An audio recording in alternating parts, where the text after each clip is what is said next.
Hey, I have not played this on the channel for a while, and it has nothing to do with what I've been dealing with outside of the channel. They actually have not updated this game for over 2 weeks, and unfortunately I tried to get into the game on my last take of this, and it seems like you just can't pick up your third weapon. You can't map something to the third slot.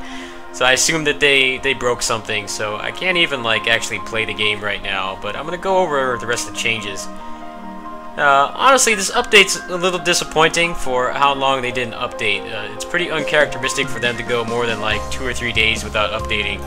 So for them to go like basically 2 weeks without updating is pretty crazy. I wasn't sure what had happened. I thought maybe something had happened to their developers or something, but it seems like they just basically they laid the foundation for more interesting stuff in the future.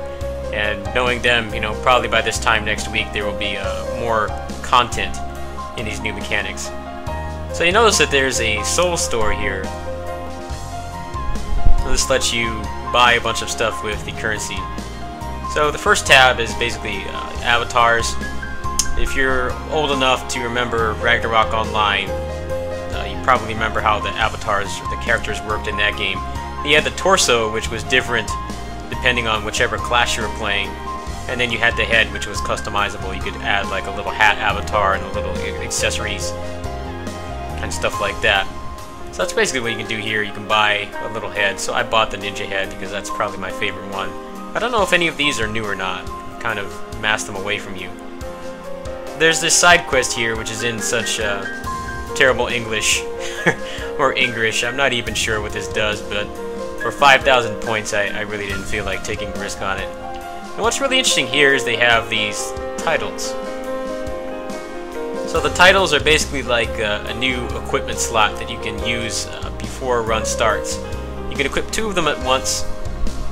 These are not persistent bonuses. They're persistent in the means that once you unlock them, you can use them at the start of a run, but they don't all stack, so you will have to choose. So you have these here, which are basically just stat boosts. These could probably be more interesting if I had, you know, I hadn't put so many hours in the game. I'm like almost 40 hours into this, so I don't know how useful these ones are. Once I bought this one, which is with the dual daggers. There's a 25% proc chance that you just won't use meter, and they also buffed that move. They added more bleeding to it. I think it adds 5 stacks of bleeding, which sounds like it's going to do pretty crazy damage. Unfortunately, I can't really play because the third weapon slot is just like not working for some reason, so I'm probably going to wait for them to do a hot fix. And I bought this one, which you get more power when you combo attack, which you've seen me do runs on this. That sounds pretty awesome, so I'm going to be going for that. Now, what they did is they moved some of the more powerful stuff got moved to the talent, or the title system. So you actually have a little more skill points to work with. Since this game actually caps the level at 30, eventually you're going to reach a point where you just won't have any skill points to put in anything. So my build is pretty much the same. I have 10 points in this to get the, mainly to get the double jump, which is very important for your damage potential, especially when you land a hit on a boss. Then I got the 20% air stuff. This is all basically for counterattack state, which is when you block. You get a couple seconds to do one of your counterattacks. So that just buffs that, which is nice to have on bosses. If you land a block, you can usually put the hurt on. So I used the extra points to get 10 points in here. This basically is all buffing just your evading and your blocking. And I got this, these are all prerequisites. You have to put 10 points in here to get these bigger ones.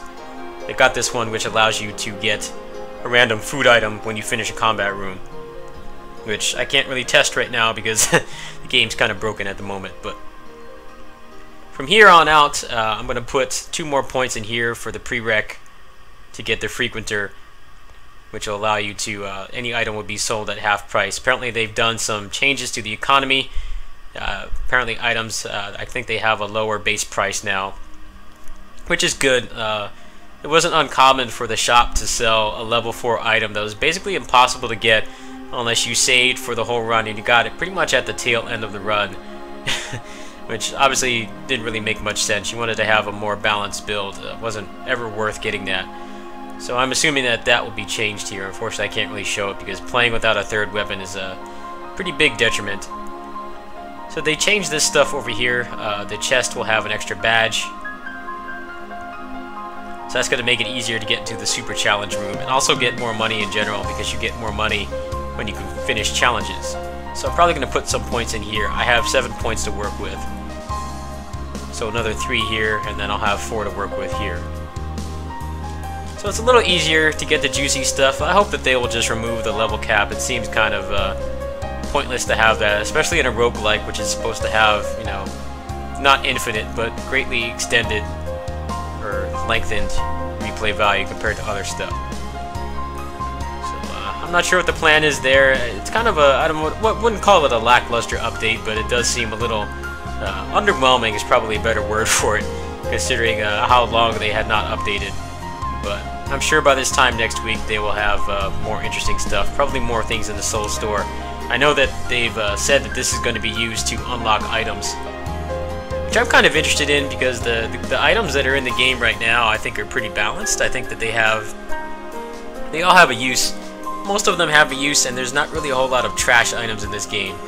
And I hope that they'll keep it like that. I hope that the stuff that you unlock is not just going to be junk to dilute the pool, because that's a problem in a lot of games too. A lot of people complain about that in Dead Cells. Like in Dead Cells, there's some items that just aren't worth unlocking because you just dilute the pool, and it makes it a lot harder to get things you want. I hope that they don't go that direction, but for now, it's pretty bare bones. You can get the avatars, which obviously don't really affect your, you know, combat prowess. This side quest, which I have no idea what it does, but for 5,000 points, I wasn't going to take a risk on it. And the title system, which is probably the coolest thing in this update. So once you start the game, you choose your difficulty, and you can choose your avatar, and you get access to 2 titles. So you can't just stack them all. You have to put some thought into which one you're going to take. Now, I guess depending on your playstyle, maybe some other stuff will be useful, but this current one is pretty perfect for me. Getting more power when you combo. I play with the most combo-heavy, you know, selection of weapons you can use, and then having a 25% proc chance for the stinger on the daggers to not take any meter. Now, the final thing they've done is they've tweaked the way that this Souls Collector shop works. It used to take a lot more points. I think it was 250 points to get a random weapon. Now it only takes 25. So pretty much every run you get, as long as you don't just like die the first floor, you always have a chance to get, or you have an opportunity to get a random weapon, which will help things a little better. Before, I had to really think about using those points because playing through a whole run on hard would only net you like 500 points. Around 500, 600 points if you full cleared. So I think they've also done some changes to that as well. They've lowered the price on the optional items as well because you can only use those once. Fortunately, I'm not going to spend them because it doesn't seem like I can pick up the 3rd weapon. I'll go ahead and I'll try now, but I just tried in my last take and it didn't work. Yeah, see, it keeps replacing the same one. I'm not sure what the deal is with that, so I can't really play the game right now. But you can tell that they've changed the interface on the items. It's a little easier to read.